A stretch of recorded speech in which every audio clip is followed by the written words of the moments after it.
अब बात करेंगे मुंबई की मालवानी पुलिस की, जिसने एक अवैध बांग्लादेशी नागरिक को गिरफ्तार किया है। दरअसल मुंबई में अवैध रूप से रह रहा गिरफ्तार बांग्लादेशी नागरिक बीजेपी के माइनॉरिटी सेल का अध्यक्ष निकला है, जिसके बाद से ही कांग्रेस बीजेपी पर हमलावर है। गिरफ्तार बांग्लादेशी के बीजेपी से ताल्लुक होने की बात सामने आने के बाद राजनीति भी गर्मा गई है।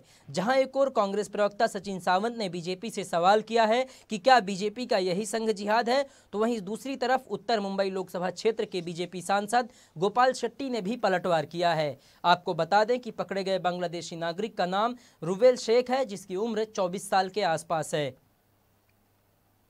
बताया जा रहा है कि रुबेल उत्तर मुंबई बीजेपी के अल्पसंख्यक युवा अध्यक्ष के रूप में काम कर रहा था। पुलिस की यदि माने तो आरोपी अवैध तरीके से भारत में दाखिल हुआ था, जिसकी शिकायत मालवानी पुलिस को मिली थी। जिसके बाद पुलिस ने आरोपी को गिरफ्तार कर उसके घर की तलाशी ली तो उसके पास से नकली कागजात बरामद हुए, जिसके आधार पर उसने नकली आधार कार्ड और पैन कार्ड भी बनवा लिया था।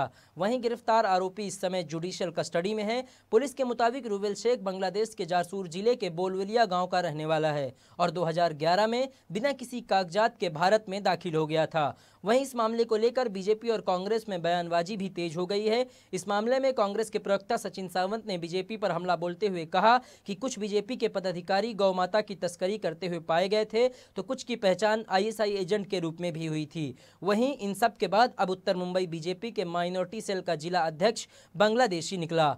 उन्होंने सवाल किया कि क्या बीजेपी और अमित शाह ने इसके लिए भी सीएए कानून में कुछ प्रावधान किए हैं। उन्होंने आरोप लगाते हुए कहा कि देश में हर चीज़ के लिए दो कानून होते हैं, एक बीजेपी के लिए और दूसरा जनता के लिए। वहीं कांग्रेस द्वारा लगाए गए आरोपों पर उत्तर मुंबई के बीजेपी सांसद गोपाल शेट्टी ने सफाई देते हुए कांग्रेस पर पलटवार किया है। आपको बता दें कि सांसद गोपाल शेट्टी की एक तस्वीर वायरल हुई है, जिसमें वो बांग्लादेशी नागरिक को बुकी देते हुए नजर आ रहे हैं। पार्टी के लोगों ने उसको पदाधिकारी बनाया लेकर और बाद में उसको निकाल भी दिया, लेकिन पदाधिकारी बनाया ये सही है। और मेरे ऑफिस में लाकर मेरे हाथों से उसको बुके भी दिया, मैंने उसका स्वागत भी किया।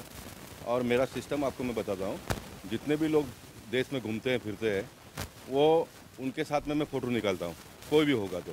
क्योंकि हम जब वोट मांगने जाते हैं तो उसका कोई सर्टिफिकेट पूछते नहीं ना, सबके पास वोट मांगते हैं। तो जो भी आता है उसका फ़ोटो निकालता हूँ मैं साथ में। लेकिन जो भी मेरे साथ में फ़ोटो निकालते हैं गलत लोग, उसके ऊपर डबल सजा करो, ये मैं सरकार और पुलिस के लोगों को कहूँगा, ताकि ऐसे लोग नेताओं के साथ में फ़ोटो कभी निकाले नहीं। मुद्दा नंबर 1। मुद्दा नंबर 2, अब ये कांग्रेस और राष्ट्रवादी के लोग कहते हैं कि बांग्लादेशी के लोगों के साथ में भाजपा के लोगों ने फ़ोटो निकाला। हम तो चाहते हैं कि सीएए इम्प्लीमेंट करो, सिटीजन अमेंडमेंट बिल जो हमने पास किया पार्लियामेंट में, वो हम अमल करना चाहते हैं। और अमित शाह जी ने अभी 15 दिन के पहले और पार्लियामेंट में कहा कि किसानों का आंदोलन थोड़ा पूरा होते ही ये सिटीजनशिप अमेंडमेंट बिल हम अमेंडमेंट करेंगे, ताकि देश में जितने भी ऐसे बांग्लादेशी लोग इलीगल आकर रहते हैं उन सारे लोगों को जो नियम व्यवस्था है उसके हिसाब से हम वापस भेजने का काम करें। एक जगह पर आपका नेता राहुल गांधी आसाम के चुनाव में जाकर अभी 15 दिन के पहले उन्होंने भाषण किया कि हम सीएए बिल्कुल अमल में लाने नहीं देंगे, उसको इम्प्लीमेंट करने नहीं देंगे। तो एक जगह पर आप कहते हो कि भाई उसको इम्प्लीमेंट नहीं करने का, और दूसरी जगह पर आप कहते हो कि इनके साथ में भाजपा के लोगों ने फ़ोटो निकाला। ये तो दोगली नीति हो गई ना। एक स्टैंड रखो।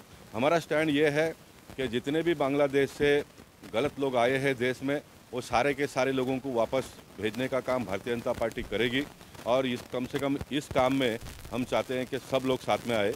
ये कोई पॉलिटिकल पार्टी का मुद्दा नहीं है, ये देश का मुद्दा है। देश में जितने भी गलत ढंग से लोग रहते हैं उन सारे लोगों को हमने वापस भेजना चाहिए।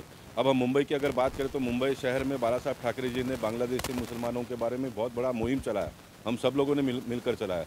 बाला साहब को इसलिए तो मानते थे कि कट्टर राष्ट्रवाद थे, हिंदुत्व का मानने वाले थे, पुरस्कार करता थे वो। और बाला साहब ठाकरे जी ने बहुत ज़ोर से इस बारे में आवाज़ उठाई और आज उनकी पार्टी ये कांग्रेस और राष्ट्रवादी के चंगुल में आकर